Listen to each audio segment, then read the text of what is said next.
नमस्कार दोस्तों, स्वागत है आप सभी का अपनी मंजिल इंस्टीट्यूट के यूट्यूब चैनल पे।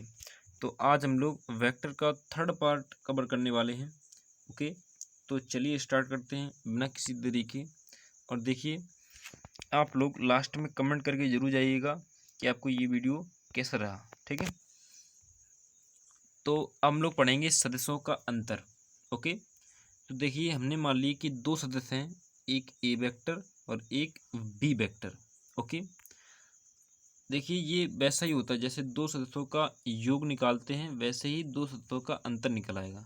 बस उसमें डिफरेंट क्या होता है फार्मूले में, वो भी हम आपको बता दे रहे हैं। जैसे दो सदस्य हैं यहाँ पर ए वेक्टर और एक है बी वेक्टर।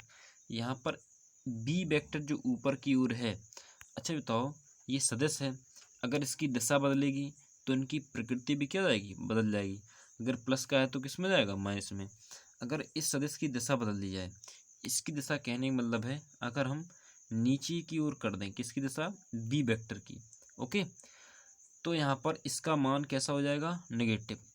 और ये जितना है उतना ही ये हो जाएगा, क्योंकि यहाँ पर आप देख रहे हैं अगर यहाँ एक रेखा खींच दी जाए तो एक समांतर चतुर्भुज बनना है। और समांतर चतुर्भुज में क्या होता है, ये और ये और ये भुजाएं, आमने सामने की जो भुजाएं होती हैं वो कैसे होती हैं, बराबर। और ऐसा ही होता है आयत में। बस समांतर चतुर्भुज और आयत में क्या अंतर होता है, आयत में जो दोनों विकर्ण होते हैं वो कैसे होते हैं, बराबर। और इसमें दोनों विकर्ण बराबर नहीं होते हैं, बस इतना रहता है। ओके, तो यहाँ से ये जो बी वेक्टर है, जो माइनस में बी वेक्टर लिख सकते हैं क्योंकि इसकी डायरेक्शन चेंज होगी। ये अभी ऊपर की ओर है, अगर ये नीचे की ओर खींच दिया जाए तो ये प्लस का है तो माइनस में हो जाएगा, और इतना ही हो जाएगा ये। ओके, अब ए वेक्टर ये है और बी वेक्टर, माइनस का बी वेक्टर ये हो जाएगा। अब इनका जो परिणामी होगा वो ये वाला हो जाएगा। ये परिणामी कैसे होगा, इसे और इसे क्या कर देंगे, जोड़ देंगे। अब आप बताइए कि ए वेक्टर को माइनस बी वेक्टर के साथ यदि हम जोड़ेंगे तो ये कितना होगा, ए वेक्टर प्लस माइनस क्या जाएगा, माइनस, माइनस का क्या जाएगा, बी वेक्टर। ये इनका परिणामी निकल के आ जाएगा। इसका मतलब है दो सतहों के अंतर का जो फार्मूला हो जाएगा, R vector equal to A vector minus B vector. Okay, इसके आगे चलते हैं कि एक क्वेश्चन आपके सामने है कि दिए गए बलों के युग्म में से किस युग्म का परिणामी 2 न्यूटन नहीं हो सकता। फर्स्ट ऑप्शन है 2 न्यूटन व 2 न्यूटन। सेकंड ऑप्शन है 1 न्यूटन व 1 न्यूटन। और थर्ड ऑप्शन है 1 न्यूटन व 3 न्यूटन। और फोर्थ ऑप्शन है 1 न्यूटन व 4 न्यूटन। इनमें हमें बताना है कि किसका परिणामी 2 न्यूटन नहीं हो सकता। ओके, तो यहाँ पर देखिए 2 न्यूटन लिखा है और ये 2 न्यूटन लिखा है। ये कह रहा है कि इनका क्या परिणामी 2 न्यूटन हो सकता है, बताइए। और 1 न्यूटन लिखा है और 1 न्यूटन लिखा है। इनमें पूछ रहा है कि इनका परिणामी 2 न्यूटन हो सकता है, क्या इनमें 2 न्यूटन हो सकता है या इनमें 2 न्यूटन हो सकता है। अब यहाँ पर देखें, जैसे अगर हम 2 न्यूटन और 2 न्यूटन इनका परिणामी निकालें एफ। ओके, तो एफ मैक्सिमम कितना निकलेगा, 2 + 2 कितना हो जाएगा, 4 न्यूटन। और एफ मिनिमम कितना निकलेगा, एफ मिनिमम निकलेगा 2 - 2, 2 - 2 मतलब 0। तो इसकी जो वैल्यू रहेगी, मिनिमम कितनी निकली, 0, और मैक्सिमम कितनी निकली, 4। ठीक है, अब यहाँ से देखिएगा, इनकी अगर हम मैक्सिमम वैल्यू निकालेंगे तो वो 2 न्यूटन निकलेगी, मिनिमम वैल्यू निकालेंगे तो वो कितनी निकलेगी, 0। ओके, तो 0 और 2 हो गया। 1 और 3, इनकी अगर हम मैक्सिमम वैल्यू निकालें तो 1 + 3 4 हो जाएगा, और मिनिमम वैल्यू निकालें तो कितनी जाएगी, 2 न्यूटन। अब इन दोनों में देखो, इन दोनों में अगर हम कहें कि इन दोनों की मैक्सिमम वैल्यू, तो मैक्सिमम वैल्यू 5 निकलेगी, 4 + 1, ठीक है, और मिनिमम वैल्यू हो जाएगी 3। अब देखिए, क्या 0 से 4 के बीच में 2 आता है, तो बिल्कुल आता है। 0 से 2 यहाँ पर 2 आ ही रहा है, 2 से 4 यहाँ भी 2 आ रहा है। लेकिन 3 से 5 के बीच में क्या 2 आ रहा है, नहीं आ रहा है। तो 4 न्यूटन और 1 न्यूटन, इनका परिणामी कभी भी 2 न्यूटन नहीं निकल सकता है। ठीक है, इनका परिणामी 2 न्यूटन निकल सकता है। ओके, तो हम इसी प्रकार से याद कर लेंगे कि किन सदस्यों का यहाँ पर परिणामी 2 न्यूटन निकल सकता है और किसका नहीं। तो ऑप्शन नंबर डी इस क्वेश्चन के करेक्ट आंसर हो जाएगा। देखिए, अगर आपको ये क्वेश्चन समझ में नहीं आया है तो आप वीडियो को फिर से देख सकते हैं, ओके, पीछे करके। अब यहाँ पर दिए गए हैं जैसे घटकों का मान लो परिणामी कैसे निकालेंगे। जैसे मान लो ए एक्स और ए वाई, यहाँ पर क्या है, जैसे कोई सदस्य है ए वेक्टर, अगर हम कहें कि इसका जो वियोजन है दो घटकों में हो गया है, ये क्षैतिज घटक होगा इसका और ये ऊर्ध्वाधर घटक होगा। तो किसी सदस्य का अगर वियोजन दो घटकों में होता है, एक क्षैतिज घटक और एक ऊर्ध्वाधर घटक, क्षैतिज घटक को बोलते हैं ए एक्स, ऊर्ध्वाधर घटक को बोलते हैं ए वाई, ओके। अगर मान लो यहाँ पर u होता तो यहाँ पर यू एक्स हो जाता और यहाँ पर यू वाई हो जाता, ओके। तो क्षैतिज घटक होता है ए कॉस थीटा अगर सदस्य ए वेक्टर है, और ऊर्ध्वाधर घटक हो जाएगा इसका ए साइन थीटा अगर सदस्य क्या है ए वेक्टर। अगर हम कहें कि इनका परिणामी ए वेक्टर क्या निकलेगा या ए का मान कितना निकलेगा वो देख लीजिए। तो परिणामी का फॉर्मूला क्या होता है, रूट के अंदर लंब स्क्वायर प्लस आधार स्क्वायर। तो यहाँ पर ये रेखा यहाँ तक जाएगी, अगर हम यहाँ पर एक लंब खींच दें, इस लंब का मान इसके बराबर होगा, तो ये तो ए वाई हो जाएगा और इसका मान ज्ञात करना है, ठीक है। तो ये ए वाई और ये क्या हो जाएगा ए एक्स। तो ए निकालने के लिए क्या करेंगे, रूट के अंदर लंब स्क्वायर और प्लस का क्या आधार स्क्वायर। तो परिणामी निकल आएगा ए कितना, रूट के अंदर ए स्क्वायर एक्स प्लस ए स्क्वायर वाई, ओके। अब इसकी कुछ स्थितियाँ होती हैं, यहाँ पर आप लोग देखिए स्पेशल पॉइंट दिए गए हैं कुछ, जिनमें फर्स्ट पॉइंट है एक सदस्य की दिक्कोज्याओं के वर्गों का जो योग होता है सदैव एक होता है। जैसे कोई सदस्य है उसकी दिक्कोज्याएं, ठीक है, cos alpha cos beta cos gamma, ठीक है, इनके वर्गों का जो योग होता है वो एक के बराबर होता है। इसका मतलब है कि cos square alpha plus cos square beta plus cos square gamma equal to कितना होता है, 1 होता है, ओके। इसी प्रकार से दिक्ज्याओं, क्योंकि कॉज्या को कॉस बोलते हैं और ज्या को साइन बोलते हैं, इनकी दिक्ज्याओं के वर्गों का जो योग है वो सदैव 2 होगा। कहने का मतलब है अगर कॉस वाला है तो उनके वर्गों का जो योग होगा वो 1 के बराबर होगा, अगर साइन वाला है तो उसके वर्गों का योग 2 के बराबर होगा।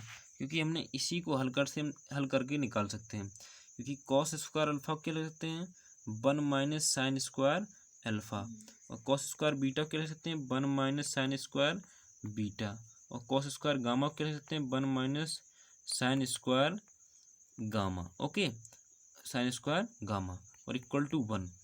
एक 1 से 1 तो कैंसिल हो जाएगा, यहाँ 0 बचेगा। अब sign square alpha sign square beta sine square gamma उस साइड जाएगा तो ये सब प्लस में हो जाएंगे, और इस साइड क्या बचा 1 और 1, तो यहाँ से आ जाएगा sine square alpha plus sine square beta plus sine square gamma equal to 2 आ जाएगा। तो ये चीज़ आपको डायरेक्ट याद रखनी है। ऑप्शन के क्वेश्चन बन के आ सकता है कि किसी भी सदस्य की दिक्कोज्याओं के वर्गों का योग किसके बराबर होता है। ऑप्शन रहेगा 1 2 3 4। तो आप क्या बताएंगे कि किसी भी सदस्य की दिक्कोज्याओं की जो वर्गों का योग होता है वो 1 के बराबर होता है और उसकी दिक्ज्याओं के वर्गों का योग 2 के बराबर होता है, ओके। इसके आगे एक क्वेश्चन हमने दिया है आपको, इसे आप लोग करने का प्रयास करेंगे। यदि दो सदस्य हैं, एक ए वेक्टर है दूसरा बी वेक्टर है, ये इस प्रकार है कि A vector plus B vector बराबर होना चाहिए ए वेक्टर माइनस बी वेक्टर के, तब इन ऑप्शन जो दिए गए हैं इनमें से कौन सा सही हो सकता है। ऑप्शन नंबर ए है A vector dot B vector बराबर 0, ठीक है, A vector dot B vector बराबर 0, यहाँ 0 कर लीजिएगा। ऑप्शन नंबर बी है A vector cross B vector बराबर 0। ऑप्शन नंबर सी है ए वेक्टर बराबर 0। ऑप्शन नंबर डी है बी वेक्टर बराबर 0। अब यहाँ देखिए, वैसे ए वेक्टर डॉट बी वेक्टर का जो फार्मूला होता है वो ए बी कॉस थीटा होता है। ये 0 कब होगा, जब इनमें से किसी भी एक सदस्य का मान क्या हो जाए 0, लेकिन यहाँ तो कुछ दिया नहीं गया है, ठीक है, और वो यहाँ पर रखने से आएगा भी नहीं। और ए क्रॉस बी 0 कब होगा, जब ए वेक्टर और बी वेक्टर परस्पर क्या हो समांतर हों, और ये 0 कब होगा, जब परस्पर ये लंबवत हों, और ऐसी कोई कंडीशन यहाँ नहीं दे रखी है। फिर कह रहा है कि ए वेक्टर 0 हो। अब ज़रा देखो यहाँ पर अगर हम ए वेक्टर को 0 करते हैं, इसे 0 करते हैं, तो बी वेक्टर बराबर क्या रहा है माइनस का बी वेक्टर, जो कि क्या हो जाएगा गलत हो जाएगा, ओके। तो ये चीज़ हमें याद रखनी है। अब इसके आगे देखें, ऑप्शन नंबर डी बचा है। अगर हम बी वेक्टर की जगह 0 रख दें और इसकी जगह 0 रख दें तो ए वेक्टर बराबर क्या निकल आएगा, ए वेक्टर। इसका मतलब है LHS बराबर RHS निकल आएगा। So student option number D इस क्वेश्चन का करेक्ट आंसर हो जाएगा। ठीक है, तो आई होप आपको ये वीडियो पसंद आ रहा होगा। अगर ये वीडियो आपको पसंद आ रहा है तो आप लोग इस वीडियो को लाइक, शेयर और इस चैनल को सब्सक्राइब जरूर कर लें। दोस्तों आप लोग कमेंट करके जरूर जाइएगा कि आपको ये वीडियो कैसा लग रहा है। ओके, तो अब हेडिंग डालिए 2 सदस्यों का गुणन। ये नेक्स्ट पॉइंट है, वेरी इंपॉर्टेंट पॉइंट है। ओके, तो यहाँ से क्वेश्चन अक्सर बना करते हैं। ठीक है, 2 सदस्यों के सदस्य गुणनफल से, 2 सदस्यों के अदिश गुणनफल से, क्योंकि दो सदस्यों का जो गुणन होता है वो 2 प्रकार से होता है। कितने प्रकार से, 2 प्रकार से। पहला होता है 2 सदस्यों का अदिश गुणन या डॉट गुणन, जिसे बिंदु गुणन भी कहते हैं। दूसरा होता है 2 सदस्यों का सदिश गुणन या इसे बोलते हैं क्रॉस गुणन। क्या बोलते हैं, क्रॉस गुणन। ओके, इससे बोल सकते हैं स्केलर मल्टीप्लिकेशन। ओके, इससे बोलेंगे वेक्टर मल्टीप्लिकेशन। ओके, या क्रॉस। ठीक है, अब पहले हम लोग पढ़ेंगे अदिश गुणनफल के बारे में, जिसे बोलते हैं बिंदु गुणनफल। ओके, तो अदिश गुणनफल को ही हम डॉट गुणन कहते हैं। क्या कहते हैं, डॉट गुणन। जैसे मान लो 2 सदस्य हैं, एक है ए वेक्टर और एक है बी वेक्टर, तो इनका जो अदिश गुणनफल होगा उसे ए वेक्टर डॉट बी वेक्टर बोलेंगे। इसका जो फार्मूला होता है ए बी कॉस थीटा होता है। क्या होता है, ए बी कॉस थीटा, जहाँ ए क्या है, ए वेक्टर का मापांक, और बी क्या है, बी वेक्टर का मापांक। ओके, मापांक आप निकाल ही लेंगे, नहीं निकाल पाएंगे अभी हम आपको बताएंगे। ओके, अब नोट में हमें क्या याद रखना है, सभी नोट इम्पोर्टेंट है, ये स्पेशल नोट दिए गए हैं तो आप लोग नोट जरूर करते जाइएगा। फर्स्ट पॉइंट है, यदि ए वेक्टर इक्वल टू क्या हो, 0, या कह सकते हैं बी वेक्टर इक्वल टू 0 हो जाए।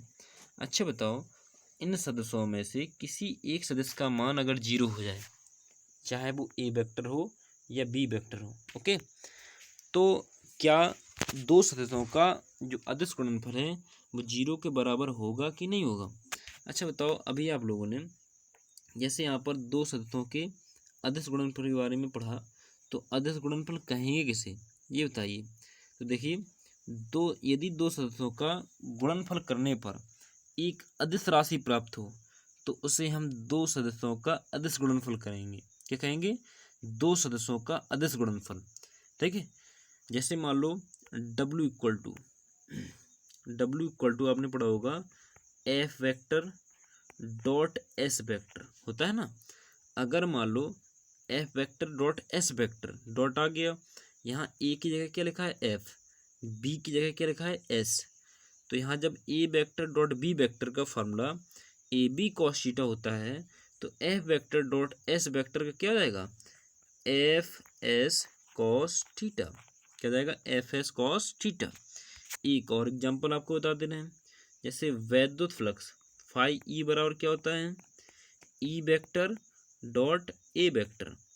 अगर यहाँ डॉट हटाएंगे या वेक्टर इनका हटाएंगे तो क्या जाएगा, ई ए कॉस थीटा। ऐसा ही होता है किसमें, चुंबकीय फ्लक्स में। किसमें, चुंबकीय फ्लक्स में फाई बी बराबर बी ए कॉस थीटा होता है ना। तो ये 2 सदस्यों के अदिश गुणनफल के उदाहरण है। अब आप लोग कहेंगे सर हम याद कैसे करेंगे कि ये राशि जो है, ये हम कैसे मालूम करेंगे कि यहाँ सदिश राशि या अदिश राशि प्राप्त हो रही है। तो ये आपको याद रखना होगा कि कौन सी राशियाँ सदिश हैं और कौन सी राशियाँ अदिश हैं। ठीक है, तो उससे आप लोग इन क्वेश्चन को आसानी से कर पाएंगे। ओके, तो समझ में आ रहा है ना। ओके, अगर नहीं आ रहा है तो आप लोग वीडियो को फिर से देख सकते हैं। ओके, तो देखते हैं आगे, आपको कहाँ तक बता दिया था, हाँ यहाँ पे बता रहे थे कि इनका मान 0 कब होगा, ए वेक्टर डॉट बी वेक्टर का मान 0 कब होगा, अगर मान लो ए वेक्टर का मान 0 हो जाए या कह सकते हैं बी वेक्टर का मान 0 हो जाए। कहने का मतलब दोनों सदस्यों में से किसी ना किसी एक सदस्य का मान यदि 0 हो जाए तो उनका अदिश गुणनफल 0 के बराबर होगा, अर्थात ए वेक्टर डॉट बी वेक्टर की वैल्यू 0 के बराबर हो जाएगी। सेकंड पॉइंट है कि 2 सदस्यों का अदिश गुणनफल अदिश राशि होती है। ये भी हमने आपको बताया था कि 2 सदस्यों के अदिश गुणनफल में क्या होता है कि हमें अदिश राशि प्राप्त होती है। ठीक है। थर्ड पॉइंट है यदि थीटा इक्वल टू 0 हो जाए। अब यहाँ पर आप ये भी समझ लीजिए थीटा इक्वल टू 0 कब होगा। जैसे मान लो दो सदिश हैं, एक ए वेक्टर और एक बी वेक्टर, एक है ए वेक्टर और एक है बी वेक्टर। यहाँ दोनों ये परस्पर क्या है, समांतर हैं। या इस प्रकार से बना सकते हैं, जैसे मान लो एक ये सदिश हो गया ए वेक्टर, ठीक है, और ये दूसरा सदिश हो गया बी वेक्टर। ये भी क्या हो गए, परस्पर समांतर, क्योंकि ये परस्पर एक दूसरे के साथ कोई भी कोण नहीं बना रहे हैं। अगर दो सदिश परस्पर समांतर हैं तो थीटा बराबर 0 लेंगे। अगर ये लंबवत हैं तो थीटा बराबर 90 डिग्री लेंगे। अगर ये समांतर और विपरीत हैं तो थीटा बराबर 180 लेंगे। कितना लेंगे, 180। आप लोग ये याद रखिएगा। ओके, तो यहाँ से ए वेक्टर डॉट बी वेक्टर बराबर फॉर्मूला आप जानते हैं, ए बी कॉस थीटा होता है। थीटा की जगह पे कितना रख देंगे, 0। कॉस 0 की वैल्यू कितनी होती है, 1। तो A vector dot B vector कितना आ जाएगा, ए बी। ए क्या है, ए वेक्टर का मापांक, बी क्या है, बी वेक्टर का मापांक। ओके, फोर्थ पॉइंट है यदि थीटा इक्वल टू 180 हो। आप जानते हैं 180 कब होगा, जब दो सदिश मतलब ए वेक्टर और बी वेक्टर परस्पर समांतर एवं विपरीत दिशा में होंगे। तो कॉस 180 वैल्यू कितनी होती है, -1। ओके, तो यहाँ पर आ जाएगा माइनस का ए बी। यदि थीटा इक्वल टू कितना हो, 90 डिग्री। ये कंडीशन अक्सर पूछी जाती है कि यदि दो सदिश परस्पर लंबवत हों तब इनके अदिश गुणनफल का मान किसके बराबर होगा। तो देखिए यदि दो सदिश परस्पर लंबवत हैं तो इनका अदिश गुणनफल 0 के बराबर होगा। यह कह सकते हैं यदि दो सदिशों के अदिश गुणनफल यदि 0 आ रहा है उसका मतलब है कि दोनों सदिश जो है परस्पर लंबवत हैं। ये लंबवत का सिंबल होता है। ओके, अब यहाँ से हमने जो ये पॉइंट पढ़े हैं उनसे ये रिलेशन निकल के आता है कि यदि A vector dot B vector की वैल्यू 0 से क्या है, अधिक है, 0 से अधिक है, मतलब +1 2 3 या कुछ भी और हो जाए, तब जो इनके बीच जो एंगल है थीटा, इसका मान 0 या 0 से बड़ा और 90 से छोटा होगा। कहने का मतलब इस थीटा की वैल्यू 0 या 0 से बड़ी और 90 से छोटी होगी। कब, जब ए वेक्टर डॉट बी वेक्टर की वैल्यू 0 से अधिक रहेगी। अगर कहा जाए ए वेक्टर डॉट बी वेक्टर की वैल्यू 0 से कम है तो वो कब होगी, जब इसकी वैल्यू 90 से बड़ी और 180 या 180 से छोटी होगी।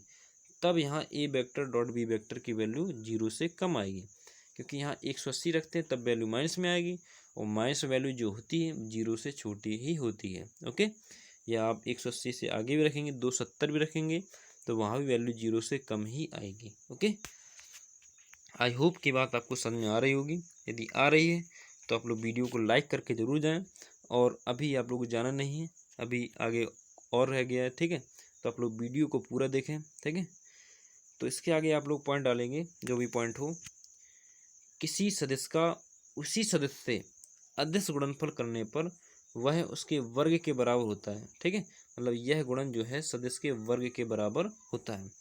जैसे हमने मान लिया कोई सदिश है ए वेक्टर, क्या है, ए वेक्टर, इसका यदि हम गुणा ए वेक्टर के साथ ही कर दें, अब बताओ ये दोनों के परिमाण कैसे हो गए, बराबर, दिशा भी कैसी हो जाएगी, बराबर। तो जब परिमाण बराबर हैं, दिशा एक है, तो ये परस्पर समांतर सदिश कहलाएंगे। ये कहलाएंगे समांतर सदिश। और जब दो समांतर सदिश होते हैं तो उनके बीच एंगल कितना बनता है, 0। ठीक है, तो ए वेक्टर का परिमाण ए होगा, इसका भी परिमाण ए होगा, cos 0 की वैल्यू 1 हो जाएगी, ए का ए में गुणा करेंगे कितना आ जाएगा, ए स्क्वायर, तो ये आ जाएगा। इसके बाद नेक्स्ट पॉइंट है एकांक सदिशों आई कैप जे कैप के कैप। इनके लिए यदि हम कहें, आपको हमने शायद बताए थे कि 3 एकांक सदिश होते हैं।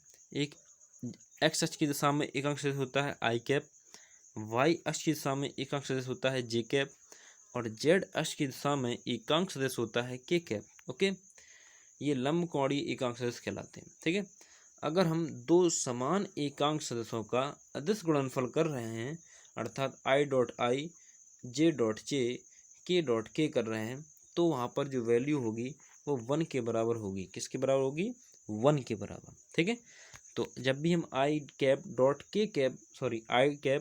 आई कैप करेंगे तो उसका मान 1 आएगा, जे कैप करेंगे उसका मान 1 आएगा, के कैप करेंगे उसका मान 1 आएगा।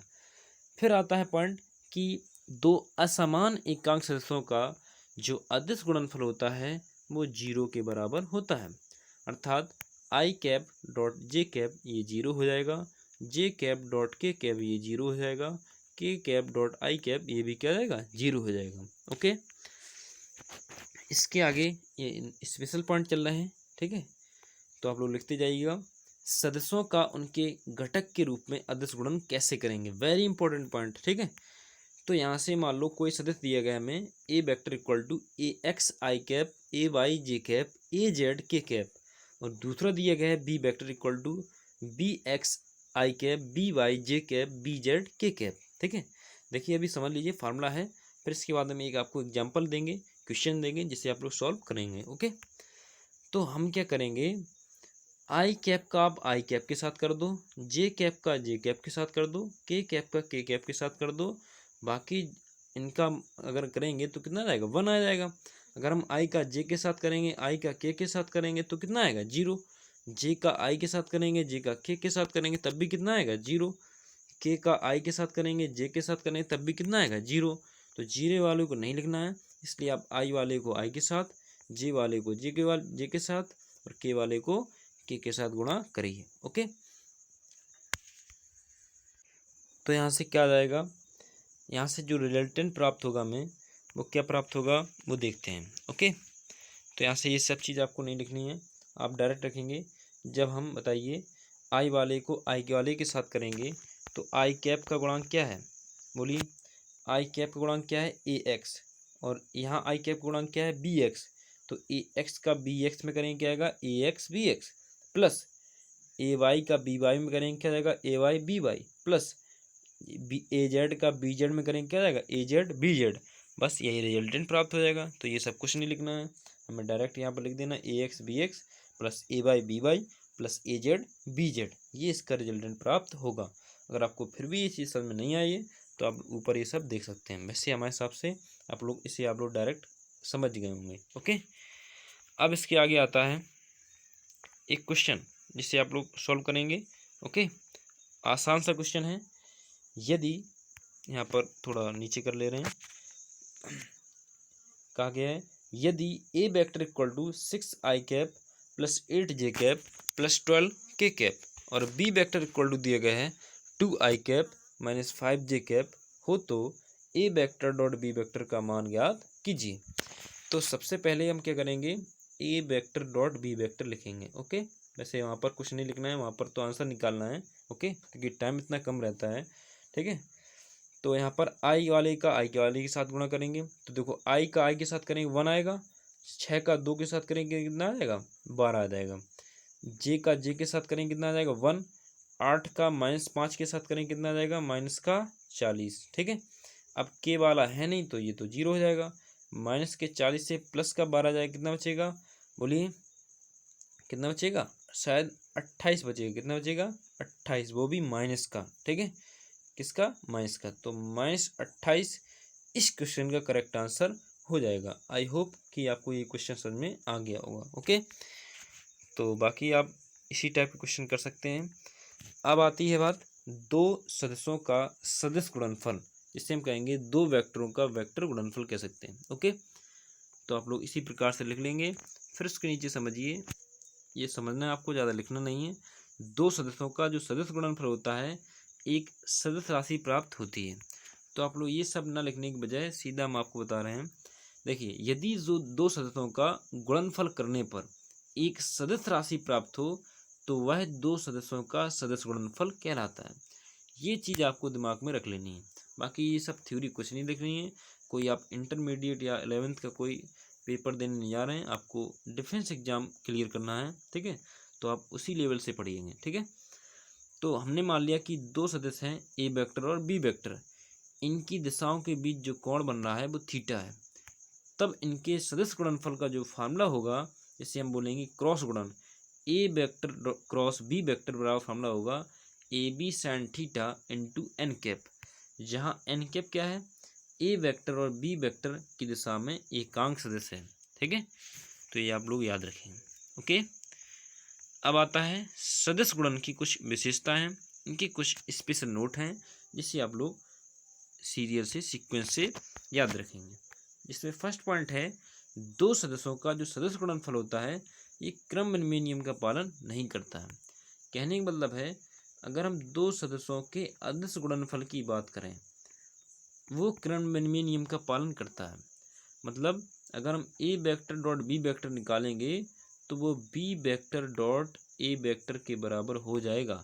लेकिन वहीं हम दो सदस्यों के सदिश गुणनफल की बात करें, यदि हम कहें A vector cross B vector, तो ये B vector cross A vector के बराबर नहीं होगा, क्योंकि ये जो है क्रम विनिमय नियम का पालन नहीं करता है। समझा ना?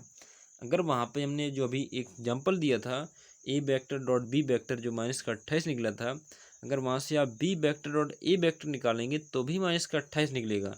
लेकिन यदि हम कोई एक उदाहरण दे दें कि A vector cross B vector निकालो, फिर B vector cross A vector निकालो, तो वो कभी बराबर नहीं निकलेंगे। अभी हम एग्जाम्पल देंगे, चेक करके देख लेना। ओके, अगर हम कहें इन्हें बराबर कैसे लिखेंगे, तो A vector cross B vector अगर ये बराबर होगा तो माइनस का B vector cross A vector बराबर होगा, यहाँ ऋणात्मक चिन्ह आ जाएगा। ओके, तो याद रखेंगे हम लोग। तो यहाँ पर दिया गया है, हाँ इस प्रकार से लिख सकते हैं। दूसरा पॉइंट है, दो सदस्यों का सदिश गुणनफल वितरण नियम का पालन करता है जबकि सदस्यों का क्रम वही रहे। इसका मतलब है, जैसे A vector cross B vector plus C लिखा है, ए का बी के साथ प्लस करके ए का सी के साथ गुणा कर देंगे, तो यहाँ सदस्यों का जो क्रम है वो वही रहेगा। ओके, तीसरा पॉइंट है, सदिश का उसी सदिश के साथ गुणा करने पर जो हमें परिणामी प्राप्त होगा वो 0 प्राप्त होगा, जिसे हम शून्य सदिश के नाम से भी जानते हैं। ओके, बस इतना आपको लिखना है। नेक्स्ट पॉइंट है, इकाई सदस्यों की स्थिति में अगर हम कहें कि समान एकांक सदस्यों का अदिश गुणनफल की बजाय सदिश गुणनफल कर दें तो वो 0 के बराबर होता है। जैसे वहाँ आई कैप डॉट आई कैप बराबर था 1 के, जे कैप डॉट जे कैप बराबर था 1, के कैप डॉट के कैप बराबर था 1, लेकिन आई कैप क्रॉस आई कैप ये 0 होगा, जे कैप क्रॉस जे कैप ये भी 0 होगा। वहीं हम बात करें कि के कैप क्रॉस के कैप, तो ये भी क्या होगा, 0 होगा। ओके, ये आप लोग अच्छे से याद रखेंगे। इसके आगे स्पेशल पॉइंट है, पॉइंट 5 है, दो लंबवत सदस्यों का जो सदिश गुणनफल होता है ये अधिकतम होता है। कहने का मतलब है, यदि दो सदिश लंबवत हैं उनका अगर हम करें सदिश गुणनफल ए वेक्टर क्रॉस बी वेक्टर, तो ये हमें मैक्सिमम प्राप्त होता है ए बी साइन थीटा। अब लंबवत के लिए थीटा की वैल्यू कितनी ले लेते हैं, 90 डिग्री, तो यहाँ कितना आ जाएगा, ए बी साइन 90, साइन 90 की वैल्यू कितनी होती है, 1 होती है। कितनी होती है, साइन 90 की वैल्यू 1 होती है। ओके, तो यहाँ पर ए वेक्टर क्रॉस बी वेक्टर किसके बराबर आ जाएगा, ए बी, एन कैप क्या है, ए और बी की दिशा में एकांक सदिश। ओके, फिर नेक्स्ट पॉइंट है, दो संरेखीय अशून्य सदस्यों का सदिश गुणनफल शून्य होता है यदि दोनों सदस्यों के मध्य 0 डिग्री या 180 का कोण होता है। ओके, तो निश्चित है कि यहाँ पर अगर थीटा की जगह हम 0 रख देंगे तो ये पूरा 0 हो जाएगा, क्योंकि साइन 0 की वैल्यू 0 होती है। या थीटा की जगह 180 रख दें तब भी 0 हो जाएगा, क्योंकि साइन 180 की वैल्यू भी कितनी होती है, 0। ओके, तो ये आपको समझ में आना है। इसके बाद कुछ पॉइंट दिए गए, तो ये आपको मैं समझा दे रहा हूँ कि जो वेक्टर गुणनफल है ये क्रम में नहीं होता है, ये चीज़ आपको बता चुके हैं अभी। ओके, तो ये चीज़ नहीं लिखनी है आपको। यहाँ से जो रह गया है वो ये वाला पॉइंट ज़्यादा इम्पोर्टेंट है। ओके, जो पॉइंट 6 लिखा है यहाँ पे, यहाँ से ओके, ये वाला पॉइंट, दो परस्पर लंबवत सदस्यों का जो सदिश गुणनफल है सदैव अधिकतम होता है। ठीक है, और जो कुछ पॉइंट नंबर 7 है, ठीक है, ये वाला शायद हो गया था। पॉइंट नंबर 7 हमें सही से देखना है कि लंब कोणीय एकांक सदस्यों का आई कैप जो जे कैप और के कैप होते हैं, इनकी जो सदिश अगर उनका सदिश गुणनफल करें तो वो किस प्रकार से होगा वो देखना है हमें। तो देखिए आई कैप क्रॉस जे कैप ये बराबर होता है किसके, के कैप के, और जे कैप क्रॉस के कैप ये बराबर होता है आई कैप के, और के कैप क्रॉस आई कैप ये बराबर होता है जे कैप के। अब इसे याद कैसे रखेंगे, देखो आई और जे है, कौन नहीं है, के, तो ये के हो जाएगा। अब यहाँ पे जे और के है, कौन नहीं है, आई नहीं है, तो यहाँ आई हो जाएगा। के और आई है, यहाँ पर कौन नहीं है, जे, तो ये जे हो जाएगा। ओके, अब यहाँ पर अगर बात की जाए कि आई क्रॉस जे की जगह अगर हम जे क्रॉस आई रख दें तो यहाँ माइनस का के हो जाएगा। अगर हम जे क्रॉस के की जगह के क्रॉस जे रख दें तो यहाँ माइनस का आई हो जाएगा। अगर हम के क्रॉस आई की जगह आई क्रॉस के रख दें तो यहाँ पर माइनस का जे हो जाएगा। ओके, तो आई होप कि वीडियो आपको पसंद आया होगा। वेक्टर का नेक्स्ट पार्ट हम जल्दी लेकर आएंगे। जब तक आप लोग इन वीडियो को अच्छे से पढ़ लीजिएगा और आप लोग अपनी पढ़ाई अच्छे से करती रहेगा, ठीक है। जो एयरफोर्स की नेक्स्ट वैकेंसी जल्दी आने वाली है, ठीक है, क्योंकि अभी जो पिछले इंटेक का रिजल्ट और इनरोलमेंट लिस्ट अभी तक नहीं आई है। जैसे ही वो आएंगी उसके कुछ दिनों बाद ही आपका नेक्स्ट वैकेंसी जो है, नेक्स्ट वैकेंसी के लिए अपडेट ज़रूर आ जाएगा। तो आप लोग बिल्कुल तैयार रहिए, जब भी वैकेंसी आएगी, जब भी अपडेट आएगा आपको बहुत जल्द बता दिया जाएगा। तो बस आप लोग अपनी पढ़ाई इसी तरह से अच्छे से करते रहिए। जय हिंद, जय भारत।